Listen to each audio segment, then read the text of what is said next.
nome do Pai, do Filho e do Espírito Santo. Amém. Vinde, Espírito Santo, enchei os corações dos vossos fiéis e acendei neles o fogo do vosso amor. Enviai o vosso Espírito e tudo será criado, e renovareis a face da terra. Oremos, ó Deus, que instruís os corações dos vossos fiéis com a luz do Espírito Santo. Fazei que apreciemos retamente todas as coisas, segundo o mesmo Espírito, e gozemos sempre da sua consolação, por Cristo Senhor nosso. Amém. Ave Maria, cheia de graça, o Senhor é convosco. Bendita sois vós entre as mulheres, bendito é o fruto do vosso ventre, Jesus. Santa Maria, Mãe de Deus, rogai por nós, pecadores, agora e na hora da nossa morte. Amém. Glorioso São José, coração imaculado de Maria, livrai-nos da maldição do aborto. Em nome do Pai, do Filho e do Espírito Santo. Amém. A bioética cuida da vida. A vida de um indivíduo humano começa com a concepção. Mas o respeito pela vida começa antes. Por quê? Porque a vida é concebida em um ato sexual. E o ato sexual é sagrado, tão sagrado quanto a vida por ele gerada. Se quisermos ser pró-vida, temos que ser castos, temos que aprender e cultivar a virtude da castidade. O livrinho que eu escrevi, Descobrindo a Castidade, procura mostrar a castidade não como um peso a se carregar, mas como um tesouro a se descobrir. Você encontra e não quer mais largar. Por quê? Porque este tesouro vai fazer você ver a Deus. Descobrindo a Castidade é o nome desse livrinho. Ele aparece com o sol porque Jesus disse: bem-aventurados os puros de coração, porque verão a Deus. Esse livro é fruto de uma preocupação que eu carrego desde padre recém-ordenado. Logo que eu me ordenei padre, eu fiquei preocupado de ver como os jovens, sobretudo os jovens, não sabiam o que era castidade. Percebi isso quando atendia confissões e pedi permissão ao meu bispo, na época, Dom Manuel Pestana, para escrever um papelzinho sobre o namoro. Ele corrigiu algumas coisas, cortou outras, acrescentou terceiras e depois mandou que eu publicasse com a inscrição, com a aprovação eclesiástica. E este papelzinho, embora fosse bastante singelo e muito exigente, para nossa alegre surpresa, teve muita aceitação entre os jovens. Eu não distribuía indiscriminadamente, mas em duas situações especiais, ou depois de uma palestra sobre o namoro, ou depois de uma confissão. Como penitência para a confissão, ler e meditar esse folhetinho. O que eu percebi, e que os meus colegas padres nem sempre acreditavam, é que os jovens só tomam água poluída e lama porque ninguém lhes oferece água pura. Quando você fala para eles dessas coisas maravilhosas, quando fala da castidade, quando fala da alegria da pureza, quando fala da visão de Deus face a face, quando fala do nosso corpo como templo do Espírito Santo, de alguém que pagou um alto preço por ele, que foi Cristo. Quando você fala dessas coisas, os jovens se assustam, mas eles veem isso como um desafio a ser vencido. E o desafio é uma excelente provocação para o jovem. Então eu notei que não só eles aceitavam, com o rosto de olhos arregalhados, mas aceitavam, como depois me chamavam para falar sobre esse assunto para outros jovens. Não eram os coroas que me chamavam para falar para os jovens, era de jovens para jovens. Isso me deu uma grande alegria. Depois eu tive a ideia de transformar esse papelzinho numa palestra gravada em CD. E mais tarde, a ideia de fazer um livrinho, Descobrindo a Castidade, contendo isso com mais detalhes. Livrinho este que eu continuo também a distribuir nas confissões. Tenho o hábito de passar como penitência. E é bom, porque eu sei que eles vão ler. Porque antes de passar eu pergunto, você dá conta de ler? Vai ser muita angústia para você ler isso? Às vezes eu tenho que mudar a penitência. A pessoa diz, não aguento, padre, não suporto ler. Mas quando ela aceita, eu sei que ela vai ler até o fim, mesmo que vá devagar, e é bom que vá devagar, pedindo a Deus para entender, para pôr em prática e para ensinar aos outros.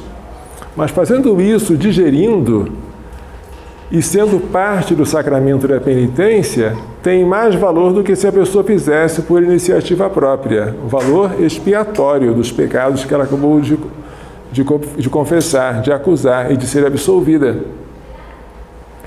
Então esse livrinho, que de propósito é pequeno, foi feito para isso, ele tenta explicar de maneira leve, sem recorrer à linguagem pesada, a doutrina católica sobre a castidade, esta virtude linda que nos habilitará a ver a Deus. Bem-aventurados os puros de coração, porque eles verão a Deus. O filósofo Pascal, que era francês, além de filósofo, ele era matemático e físico.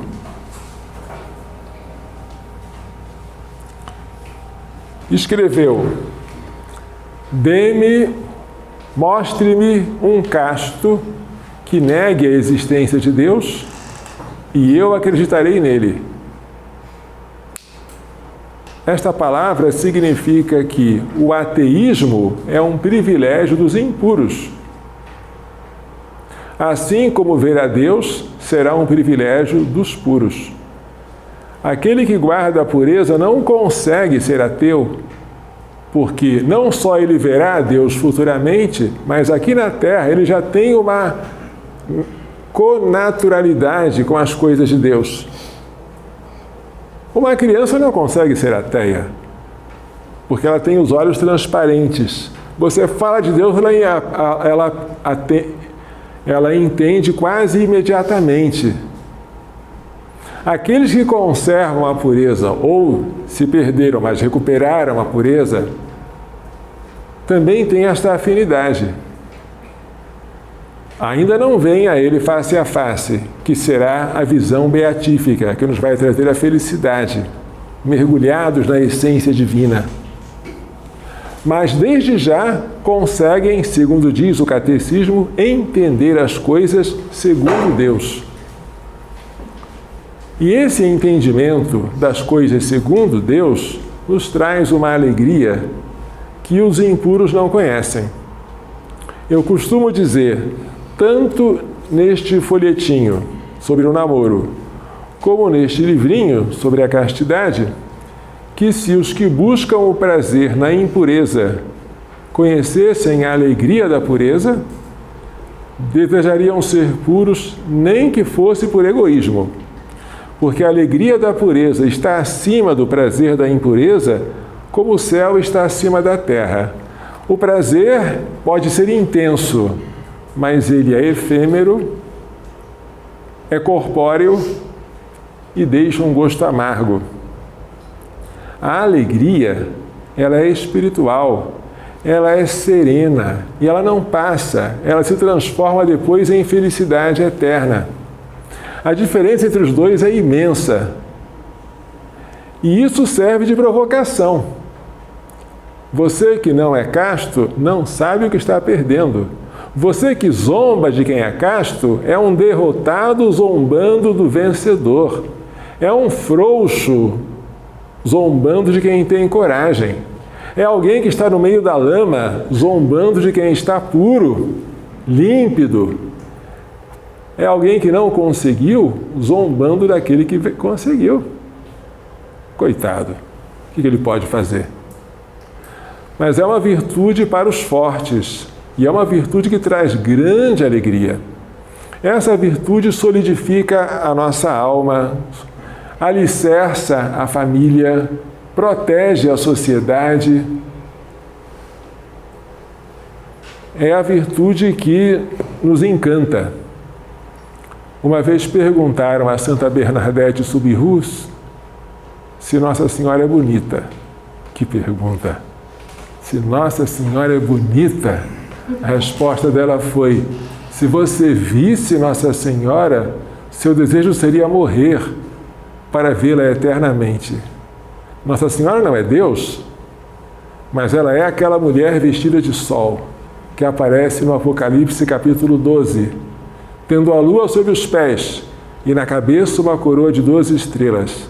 Essa mulher é luz, da cabeça aos pés, até a roupa é luminosa. Mas o que é a luz? Primeira carta de São João, capítulo 1. Deus é a luz, e nele não há treva alguma. Esta mulher cheia de luz, cheia de Deus, é a mesma que o anjo uma vez chamou cheia de graça. É aquela que nós honramos com diversos louvores, entre eles Mãe Puríssima, Virgem Prudentíssima. Ela que nos encanta, como encantou a Deus. Mas não nos encantaria se não fosse pura. A pureza tem esse condão de fazer com que nós nos extasiemos. Você pode sentir a atração diante de uma carne exposta no açougue, mas é uma atração animalesca. Esta é a atração puramente sexual. A castidade é outra. É uma atração que não tem palavras, ela é inefável. E os que guardam a castidade vão poder testemunhar isso. Esse livrinho procura mostrar isso para os jovens, mas também para os casais, para todos, porque eu estou convencido de que se nós não mudarmos a cultura, se nós não cultivarmos a cultura da castidade, nós não vamos cultivar a cultura da vida, porque as duas se identificam.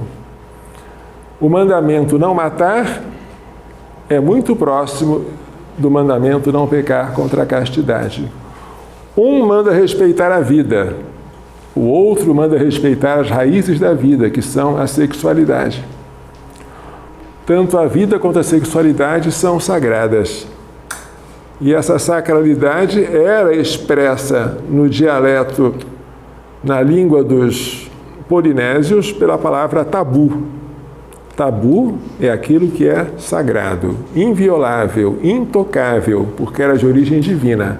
A vida é um tabu, o sexo é um tabu, o ato sexual no qual a vida é gerada é um tabu. Lamentavelmente, por influência de Freud, esta palavra passou para o inglês e depois para as outras línguas, entre elas o português, com sentido negativo. Tabu é uma proibição irracional que deve ser quebrada, mas não é. Quando se diz que o sexo é um tabu, devemos dizer, graças a Deus ele ainda é um tabu e tomara que seja sempre. Quebrar esse tabu é transformar a união sexual num encontro qualquer, casual, e fazer da vida o fruto dessa casualidade. A vida existe para ser gerada num santuário, que é a família, o santuário da vida. Santuário originado pelo amor entre o homem e a mulher, unidos em matrimônio. A castidade é uma parte da temperança. A temperança é uma das 4 virtudes cardeais e ela regula os nossos apetites. A parte da temperança que regula o apetite de comer e de beber é chamada sobriedade.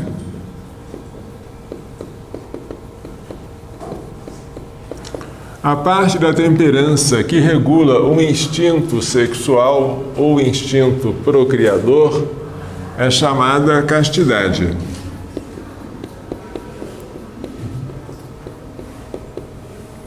Então, os castos não são escravos dos seus instintos. E você não tem muita opção. Ou você pratica a castidade, ou você se iguala aos quadrúpedes. Porque, com exceção dos animais, nenhum de nós está dispensado de viver a castidade. A castidade, ela tem um vício oposto a ela, que se chama luxúria. Com X, luxúria. A luxúria é a desordem em matéria sexual. A luxúria é qualquer tipo de pecado em que a razão deixa-se submeter pelos instintos em matéria sexual, tá? Agora, quais são as espécies de luxúria? Santo Tomás de Aquino, aqui na Suma Teológica, vamos tentar ver aqui a Suma Teológica. Na segunda parte da segunda parte, porque a Suma Teológica é dividida em 3 partes, e a segunda parte é dividida em 2 partes. Então, na segunda parte da segunda parte, que é aquela destinada às questões morais, São Tomás de Aquino trata das diversas virtudes e dos diversos vícios, em particular sobre a luxúria. Então, vamos aqui examinar a Suma Teológica de Santo Tomás, segunda parte da segunda parte, questão 154, cada questão é dividida em artigos. Vamos dar uma olhada no artigo 11, tá? Então, o artigo 11 da questão 154 da segunda parte da Suma Teológica pergunta: o pecado contra a natureza é uma espécie de luxúria? Então, Santo Tomás, ele sempre começa tentando expor os argumentos contrários à tese que ele vai demonstrar. Parece que não. Depois que ele expõe os argumentos contrários, vem a solução, ou o corpo da questão. No final, as respostas às objeções que ele levantou no início do artigo. Há sempre uma espécie determinada de luxúria onde houver uma razão especial de deformidades que torne o ato sexual indecente. Isso pode ocorrer de 2 modos. Primeiro, quando choca com a reta razão, como é o caso de todos os vícios de luxúria. Então, a luxúria, ela pode contrariar a reta razão. Aliás, todo tipo de luxúria contraria a reta razão, pelo menos, né?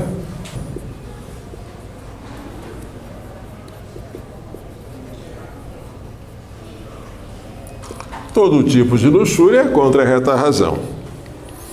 Depois vem, além disso, quando, além disso, se opõe à própria ordem natural do ato sexual próprio da espécie humana, o que constitui o chamado vício contra a natureza. Então, além de contrariar a reta razão, há um pecado mais grave que contraria a própria natureza do ato sexual. O pecado que contraria a natureza, além de contrariar a reta razão, é um pecado de gravidade especial. Isso pode se dar de muitas formas, diz Santo Tomás.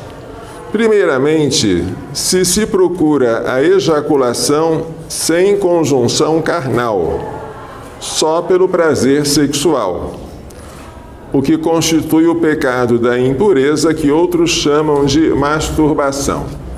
Então, contra a natureza, ele está dando uma lista de pecados, né? O pecado da masturbação. Procurando-se o prazer próprio do ato sexual, mas fora deste ato, de maneira solitária e isolada. É um pecado contra a natureza. Não é apenas contra a reta razão, mas é contra a natureza. Em segundo lugar, se realiza o coito com um ser que não é da espécie humana, e isso se chama bestialidade. Então vejamos aqui um outro pecado contra a castidade, que é contra a natureza, que é a bestialidade.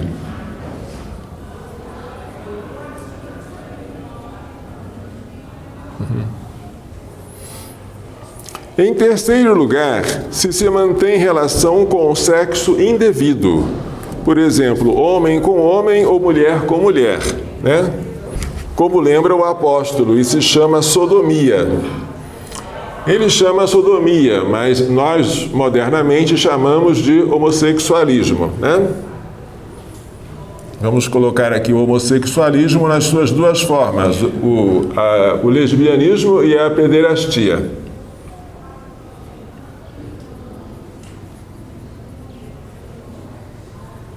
Em quarto lugar, quando não se respeita o jeito natural da cópula, seja utilizando um instrumento não devido, seja empregando outras formas monstruosas e bestiais de comportamento carnal. Aqui é um outro tipo de pecado contra a natureza, que são aberrações ou desvios no acasalamento.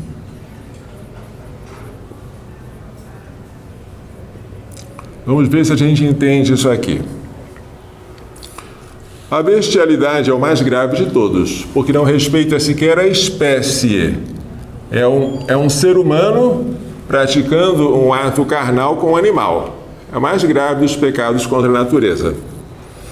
O homossexualismo respeita a espécie. São duas pessoas da espécie humana, mas não respeita a diversidade dos sexos. Então, depois da bestialidade, ele é o mais grave. Homossexualismo é a conjunção carnal entre dois homens ou entre duas mulheres.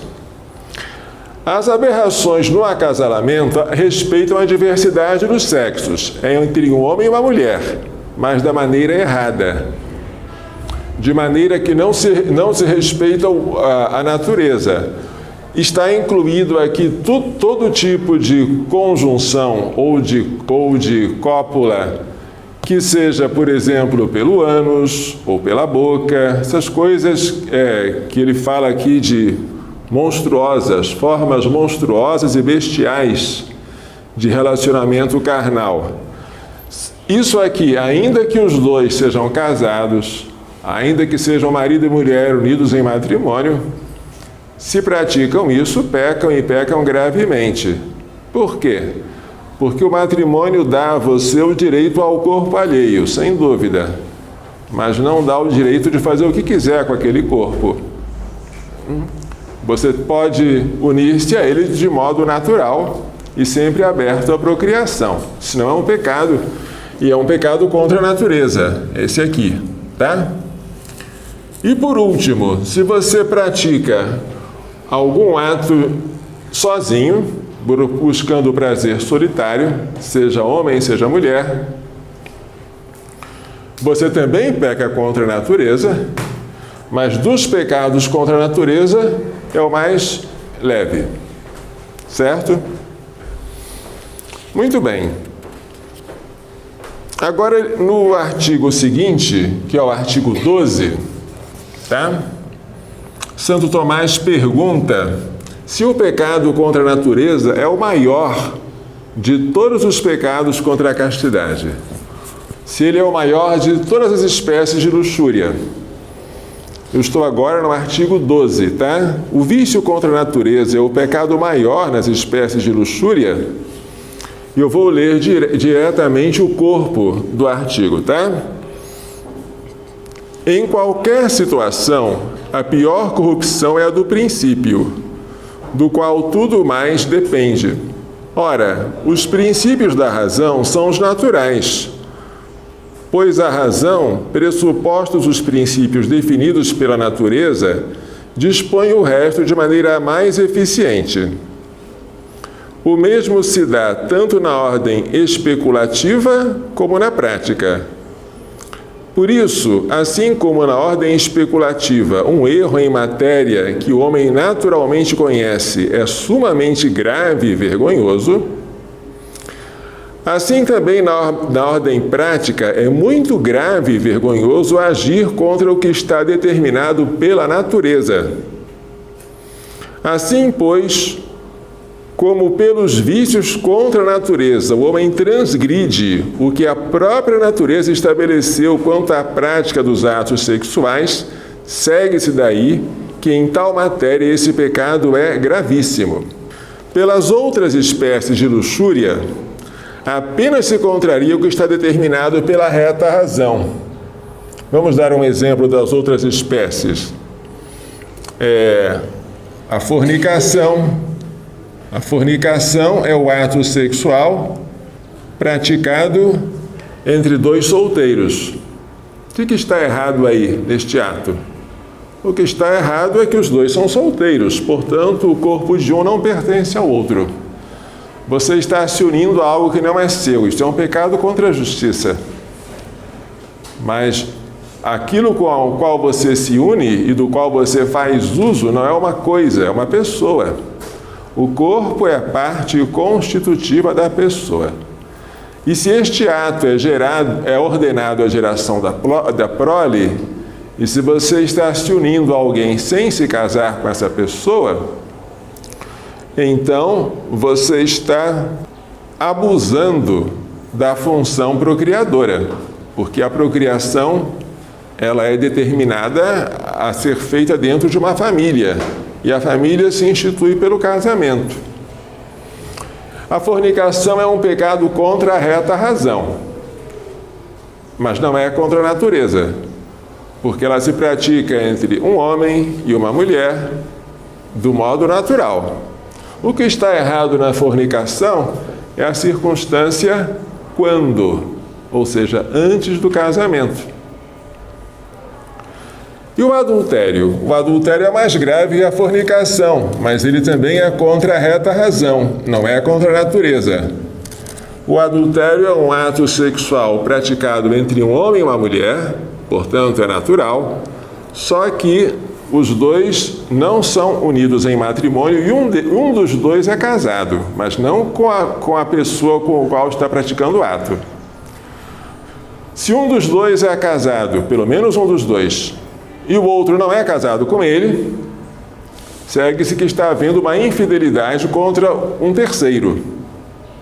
Então, o adultério tem toda a malícia da fornicação e mais ainda da infidelidade contra o terceiro com que você se casou. Mas o adultério é um pecado contra a reta razão, mais grave que a fornicação, mas não é contra a natureza. O que faz o adultério ser pecado? É a circunstância com quem.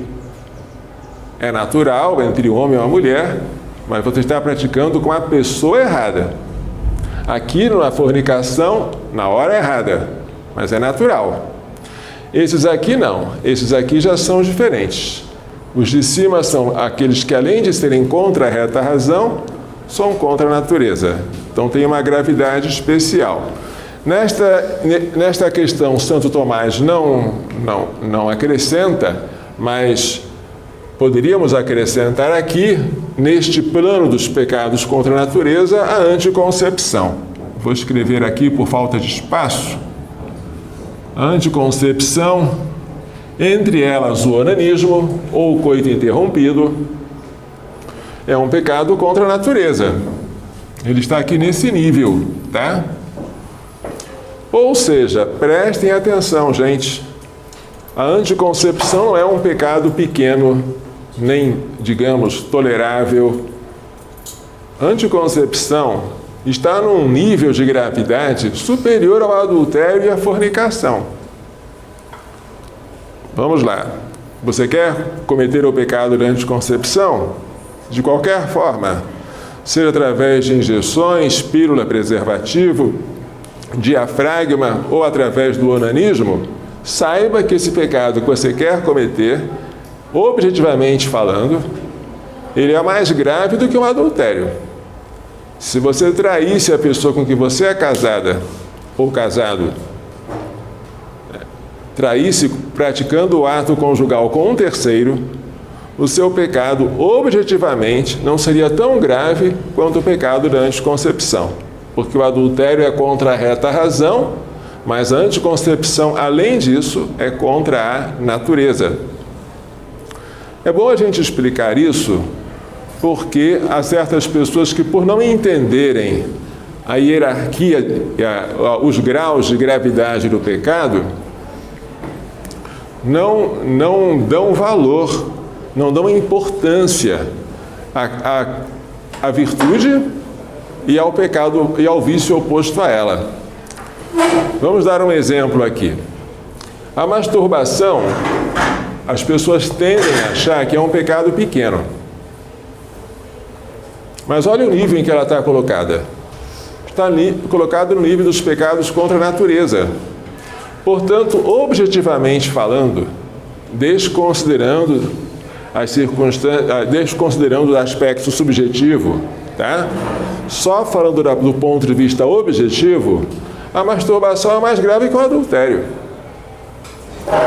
A masturbação é mais grave que a fornicação. Ela está num outro patamar, num outro nível. Então a gente precisa ter um pavor especial desses pecados aqui. Desses aqui também, evidente. Mas se você tem pavor por esses, com razão, tenha um pavor especial por esses outros daqui de cima, né? Não tem sentido um casal que é casado achar que a anticoncepção é uma coisa banal. Não, é um pecado muito grave. Casais, por exemplo, que dizem, eu vou usar o método natural, mas nos dias férteis vamos usar algum anticoncepcional. Isso é um absurdo, gente. É um pecado que não é apenas grave, é gravíssimo. Enquanto nós não utilizamos o método, enquanto nós não aprendemos o método Billings, porque nós não estamos habituados, a gente vai usar a pílula. Não tem sentido. Então, tudo isso pode ser falta de conhecimento. E eu estou tentando fazer que vocês conheçam para vocês poderem agir corretamente, tá? Muito bem. Então, eu já li 2 artigos para vocês, o artigo 11 e o artigo 12, da questão 154, da segunda parte, que se costuma chamar secunda secunde, da Suma Teológica, que é uma parte que trata especificamente das questões morais, tá? E aqui aborda a questão da castidade e do seu vício oposto, que é a luxúria. Muito bem. Agora vamos falar da castidade como uma virtude, e ela é uma virtude maravilhosa. A castidade, de todas as virtudes, ela nos causa um fascínio especial por causa da promessa que Jesus fez aos puros. No Sermão da Montanha, Jesus declara bem-aventurados vários tipos de pessoas, mas um deles chama a atenção. Bem-aventurados os puros de coração, e a razão é porque eles verão a Deus. E vamos tentar entender o que significa ver a Deus. A pureza e a visão de Deus. Ver a Deus é o desejo de todo homem. No entanto, disse Deus a Moisés: não poderás ver a minha face, porque o homem não pode ver-me e continuar vivendo. Veja que coisa estranha. Por quê?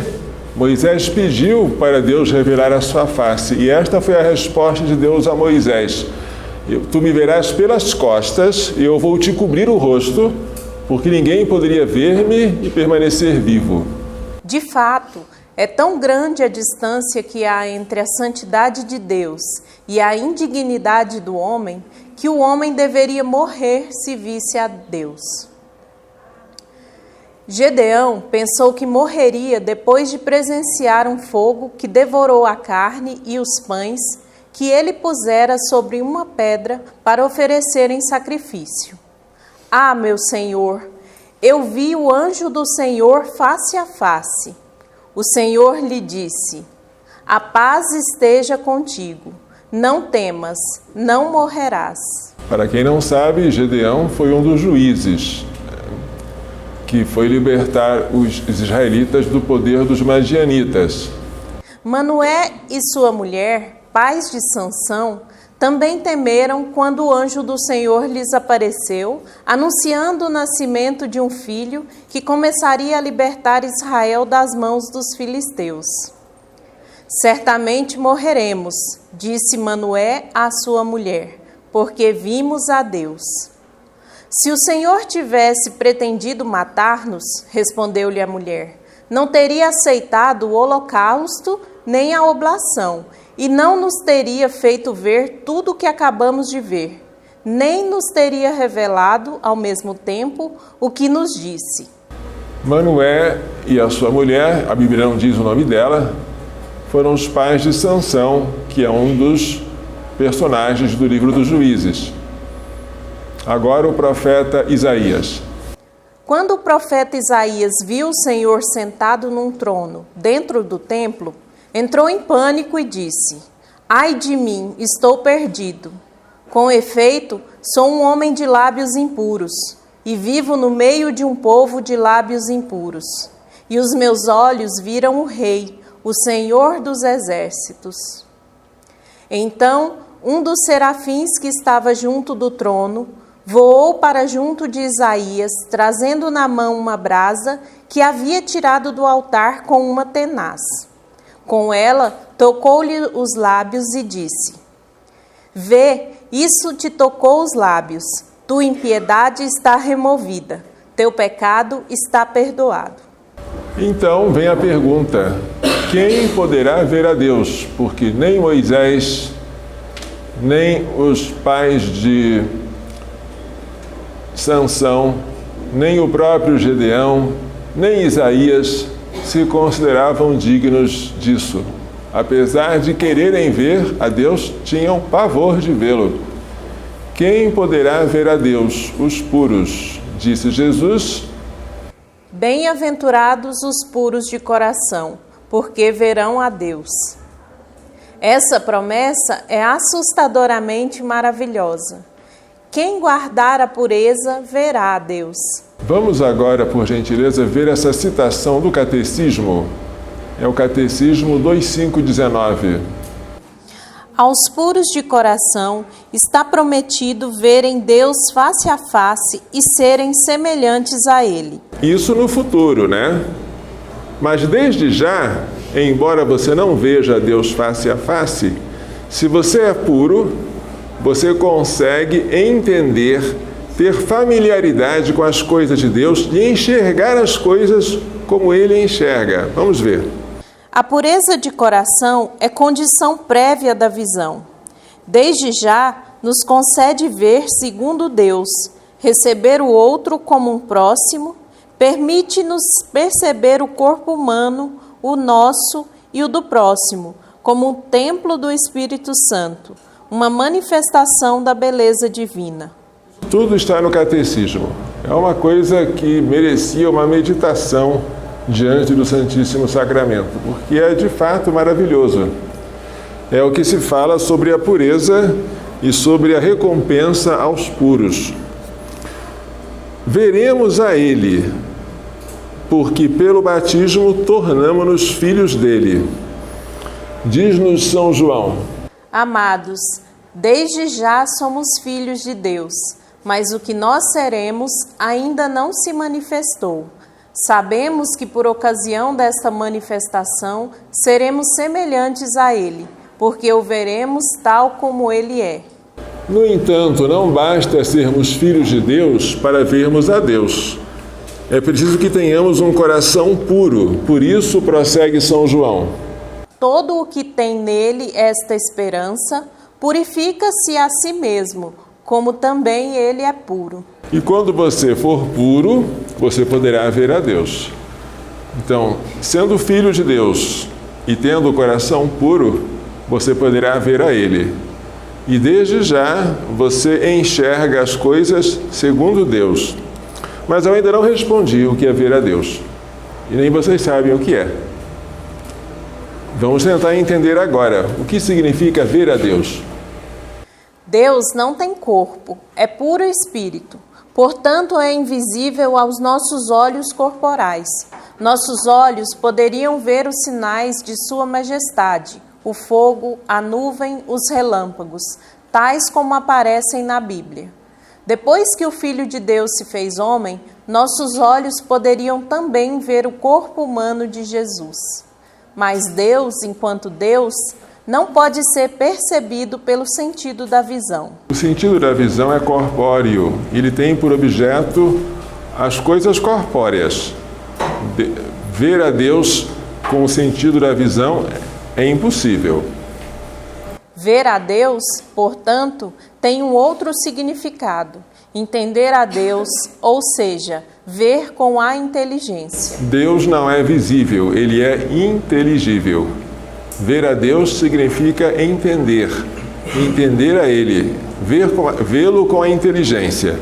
Essa visão enche o homem de felicidade. Por isso é chamada visão beatífica. Do latim beatus, feliz, beatífica, que faz feliz. Para que possa ser visto, Deus fortalece a inteligência humana com a luz da glória. Assim, no céu, a alma torna-se apta a ver a Deus como Ele próprio se vê. Prestem atenção. A luz da glória é uma capacitação que nós teremos no céu para ver a Deus. O que é isso? Um anjo, antes da prova, ele poderia entender a Deus.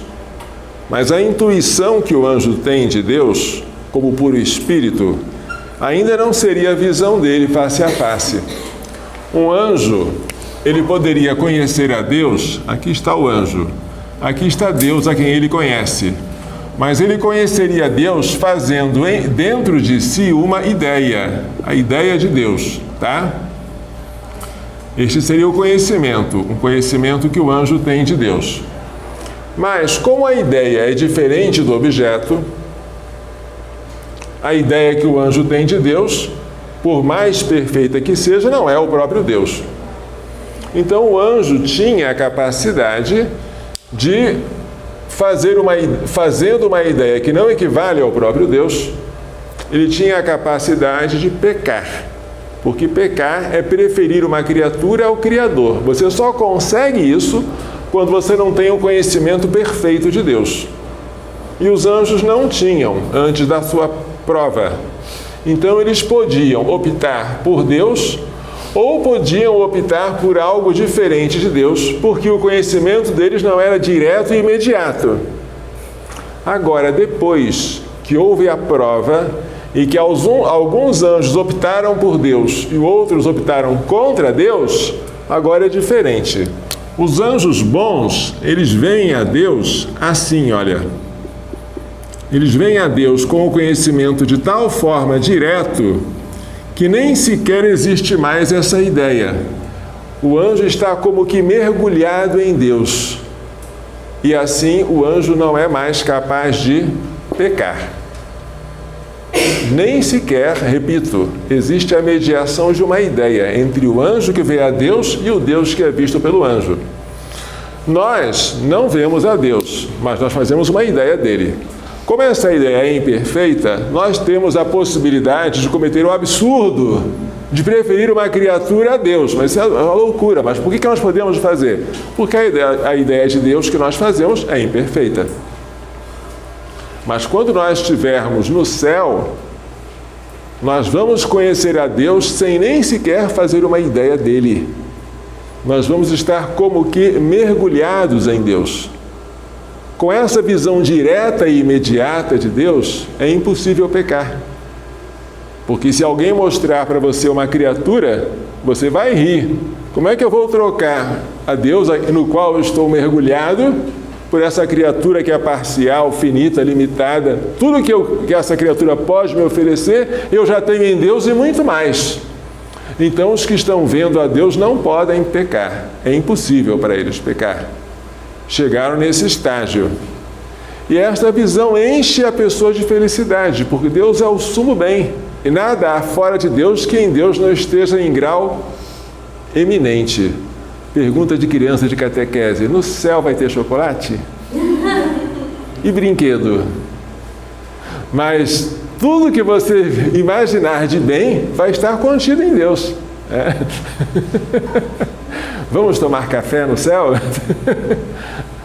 Não sei se a criança entende isso, né? A criança tem um pensamento muito concreto.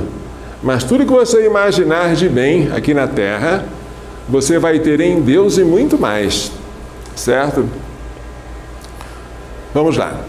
Aos puros de coração, Deus dirá: entra na alegria do teu Senhor. Esta é a parábola dos talentos, não é?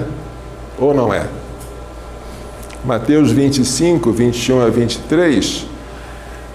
Servo bom, né? Tu foste fiel no pouco, eu te serei fiel no muito. Entra na alegria do teu Senhor. Sim.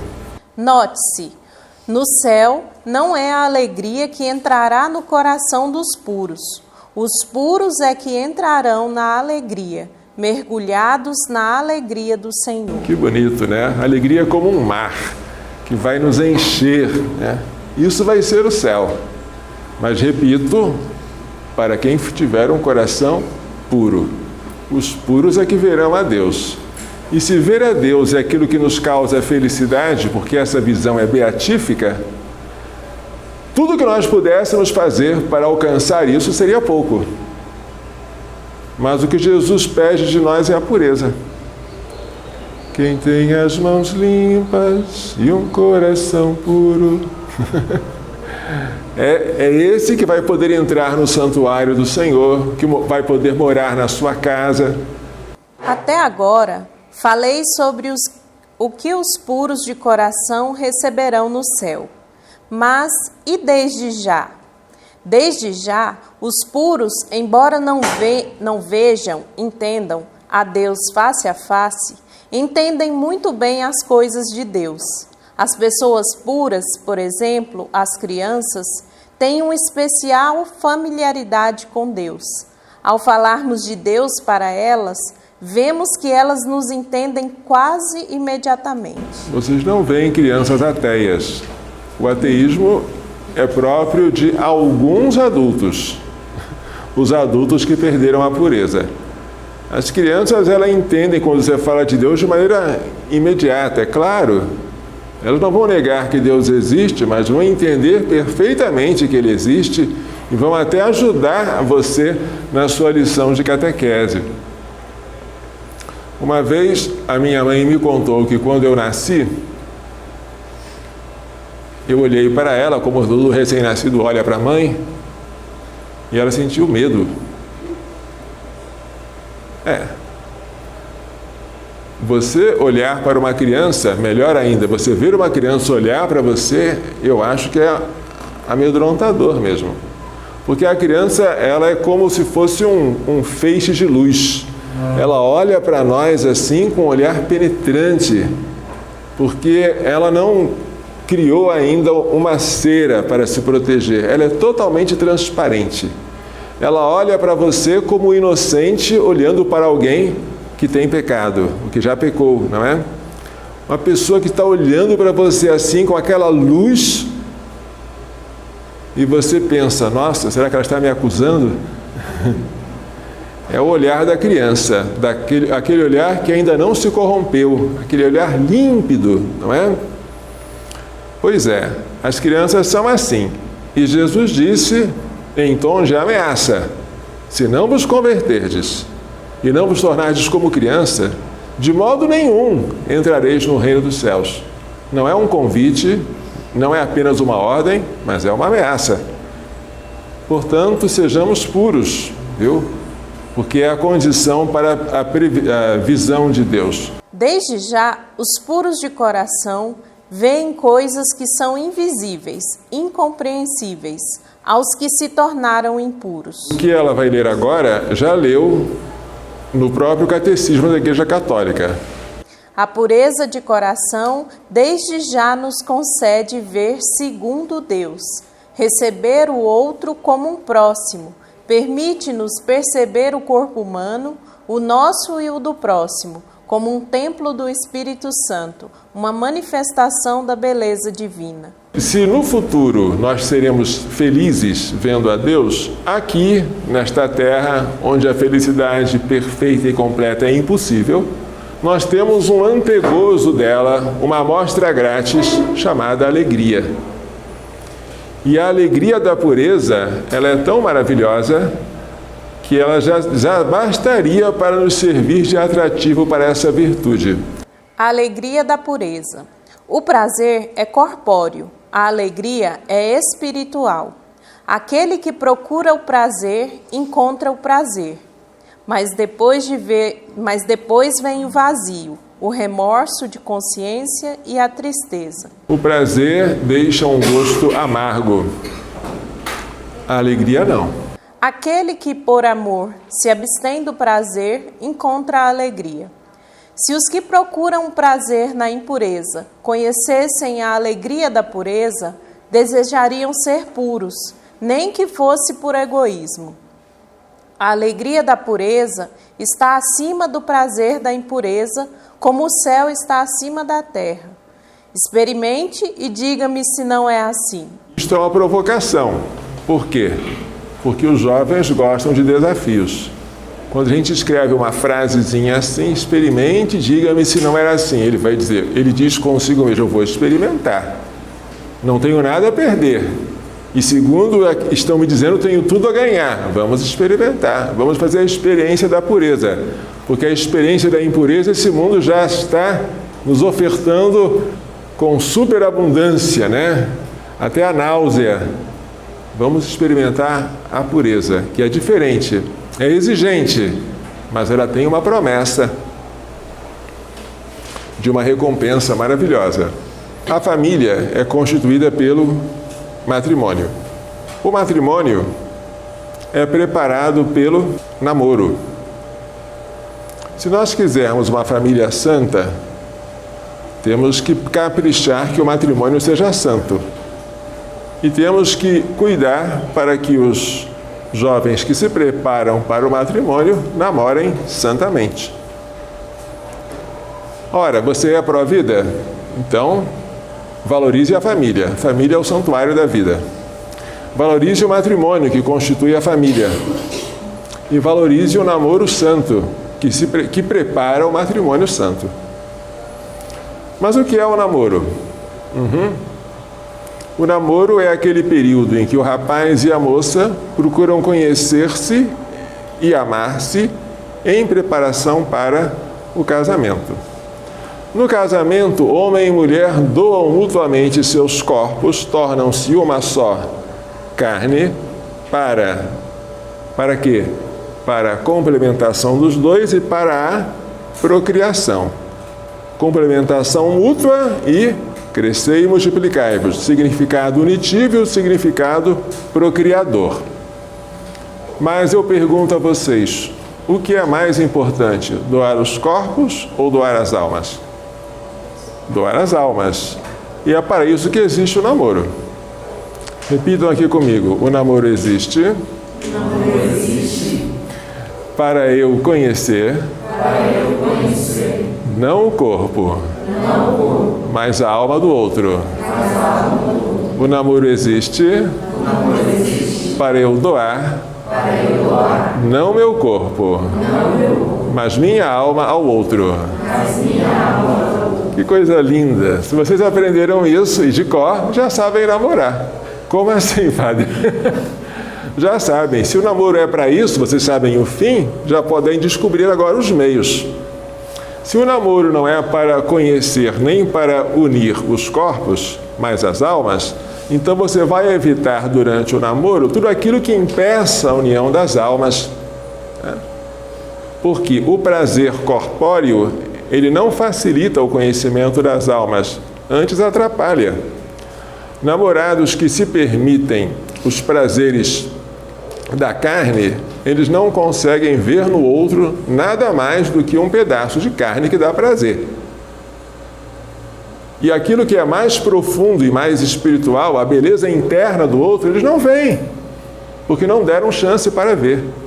Você quer ver o outro por dentro? Mantenha uma distância física dele, uma distância corpórea. Olhe para ele, mas de longe, para você enxergar o que há de mais profundo, que é o espírito, a alma. Se você conhecer a alma do outro, você pode amar o outro interiormente. Se você se detiver no corpo, você não vai sair do aspecto corpóreo. Ou seja, o seu namoro nada mais vai ser do que alguma coisa animalesca. Infelizmente, tantos namoros não saem disso. E os dois dizem falsamente que se amam, mas não se amam. O que eles fazem, os animais também fazem, mas não se amam. A fornicação, que é um pecado do ato conjugal antes do matrimônio, não é uma prova de amor. Uma pergunta que eu costumo fazer para os jovens: durante o namoro se deve dar prova de amor? A resposta é claro que deve se dar prova de amor. O namoro é para isso, mas como é que o amor se prova? O amor não se prova pelo ato conjugal, nem se prova por qualquer ato que cause o desejo do ato conjugal. O amor se prova por 3 coisinhas. Vamos aprender? O amor se prova pelo tempo, pela distância e pelo sacrifício. Vamos aprender? Pelo tempo, pela distância e pelo sacrifício. Você me ama? Amo. Então vamos esperar. O verdadeiro amor espera. Você me ama? Amo. Então vamos separar os corpos para unir as almas. Você me ama? Amo. Então vamos nos sacrificar. Vamos nos abster de prazer, um por causa do outro. Isso é amor. Isso é prova de amor. Passou nesse teste, preparado para se casar. Excelente. Não passou, não pense em se casar. Você não está preparado para isso.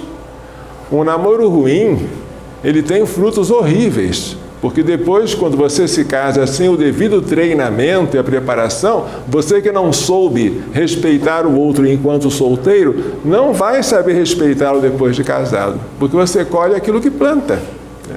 E quem semeia na carne, da carne colherá a corrupção. Quem semeia no Espírito, do Espírito colherá a vida eterna. Mas, se vocês estão pensando que no namoro o que é proibido é só fornicação, estão muito enganados. Porque Jesus disse, ouvistes o que foi dito, não cometerás adultério. Eu, porém, vos digo, todo aquele que olhar para uma mulher desejando-a, já cometeu adultério com ela em seu coração. Basta um olhar. Mas isso é uma exigência enorme. Sim, o adultério era punido com apedrejamento. Imagine agora se você vai poder ser apedrejado por causa de um olhar. Não é à toa que no Sermão da Montanha as pessoas ficaram admiradas com aquilo que Jesus dizia, porque ele era exigente, sem dúvida. Ele quis levar os mandamentos divinos até a sua perfeição, a sua consumação. E a castidade agora vai até a raiz do seu coração. Você tem que ser puro aqui dentro. E a pureza corpórea vem por acréscimo. Ótimo. Então, se o namoro é para você se preparar para o matrimônio, você não apenas tem que evitar a fornicação, mas tudo aquilo que causa o desejo dela. Há certos atos que são intrinsecamente excitantes. Aliás, eu não expliquei o que é excitação. Excitação é a preparação para o ato conjugal.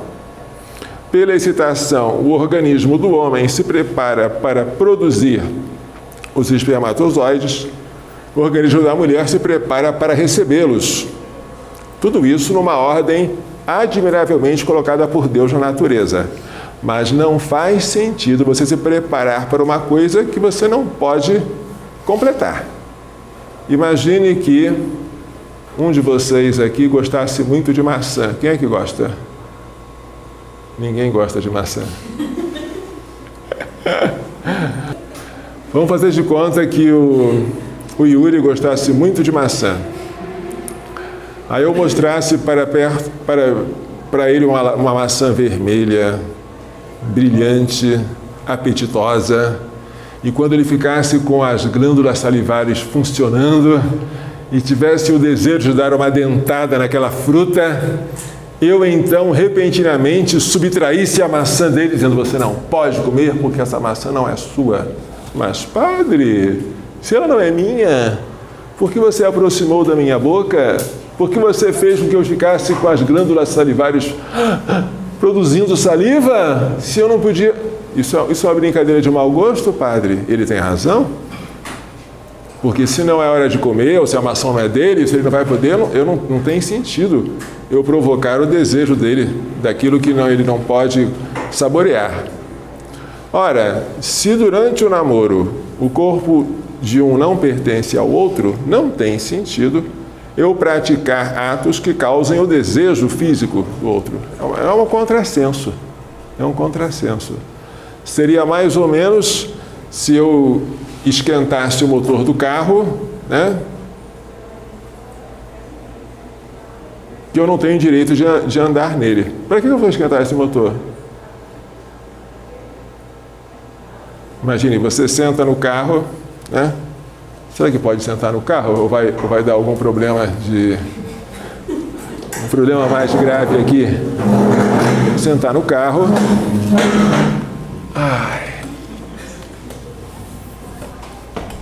Aí você fecha a porta, coloca o cinto de segurança, aí você liga,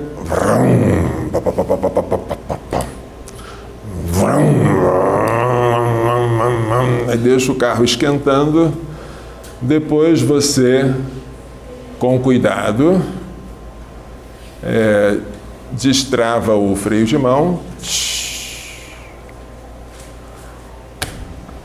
aperta a embreagem, com o pé direito você aperta o acelerador, depois com a mão direita você engrena a primeira marcha, depois devagar você vai tirando o pé esquerdo da embreagem, aí depois você põe as duas mãos na cabeça e diz: o carro está andando. Mas é claro que ele está andando. O que você queria? Eu queria fazer isso tudo e queria que o carro não andasse. Você é doido. Carros normais, depois de todo esse ritual, andam.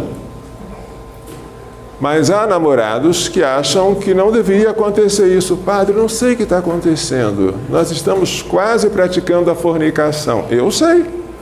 Vocês estão fazendo todo o ritual para causar o desejo dela. Não, padre. Ah, não. Duas perguntinhas. Vocês se abraçam? Vocês se beijam? Padre, a gente faz. E o que vocês queriam? Pessoas normais, organismos sadios, com esse beijo que os filmes apresentaram como mais romântico, né? O beijo na boca, e com os abraços agarrados, organismos sadios têm desejo de praticar o ato conjugal, porque isso já é uma preparação para ele. E se você não pode praticar esse ato porque você é solteiro, por que você faz isso então?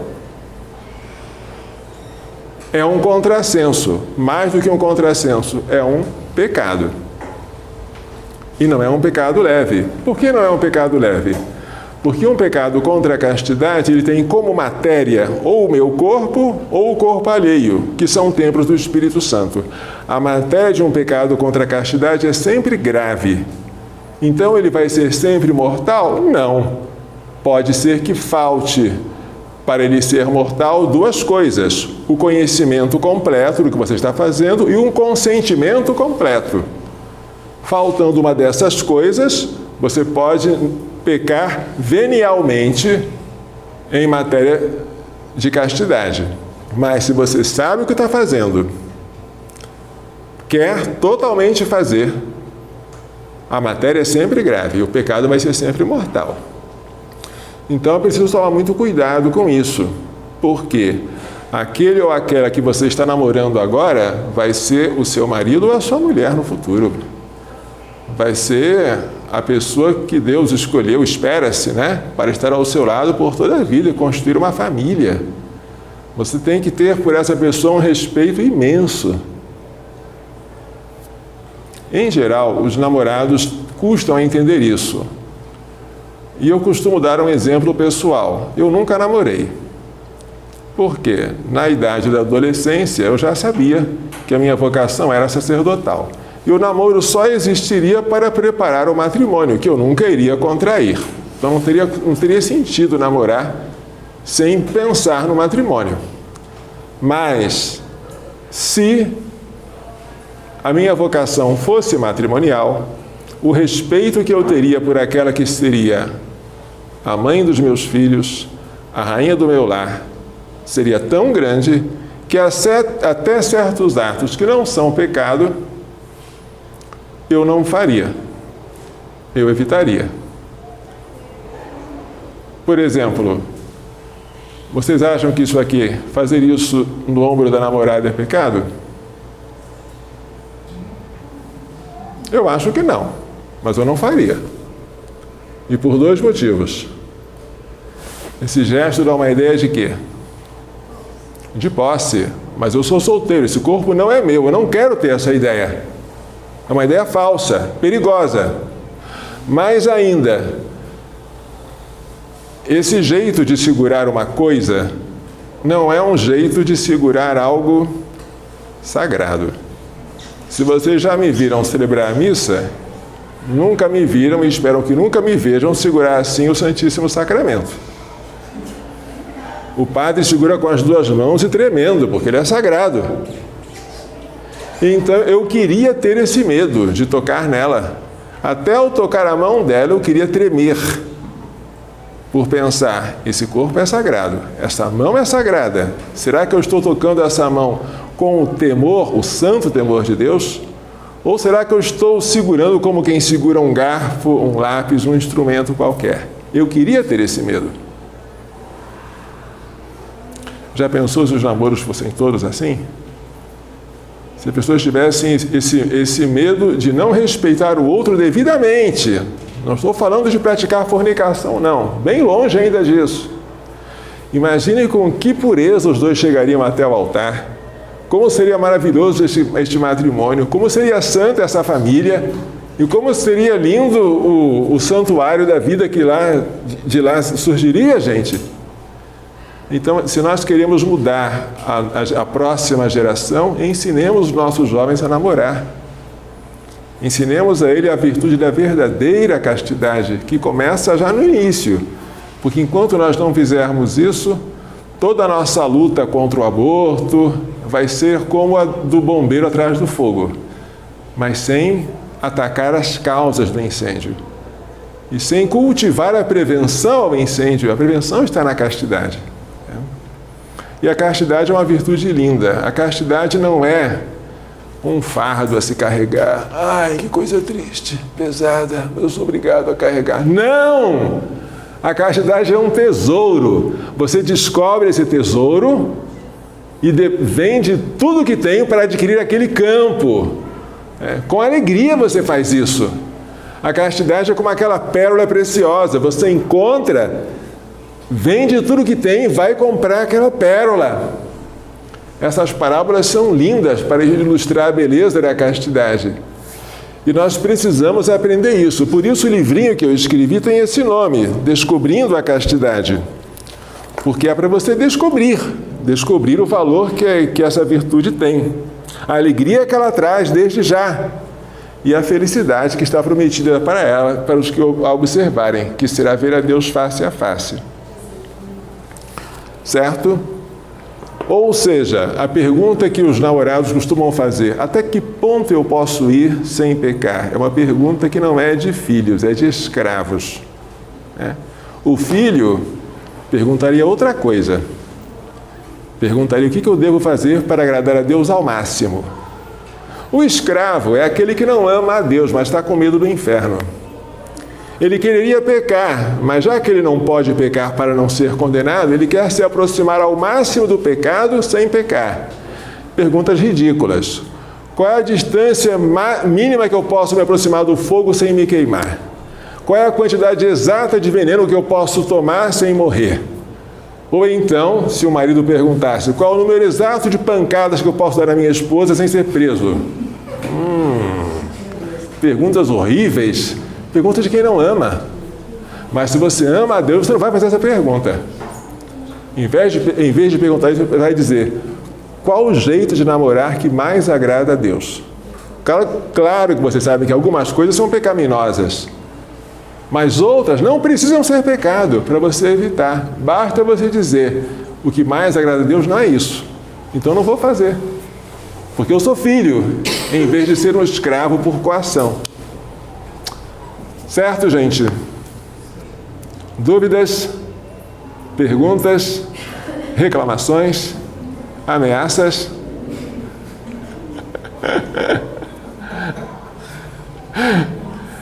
Bem, gente, então com isso nós encerramos o nosso curso. Então vamos fazer uma oraçãozinha para terminar? Em nome do Pai, do Filho e do Espírito Santo. Amém. Nós vos damos graças, Senhor nosso Deus, por todos os vossos benefícios, vós que viveis e reinais pelos séculos dos séculos. Amém. Ave Maria, cheia de graça, o Senhor é convosco.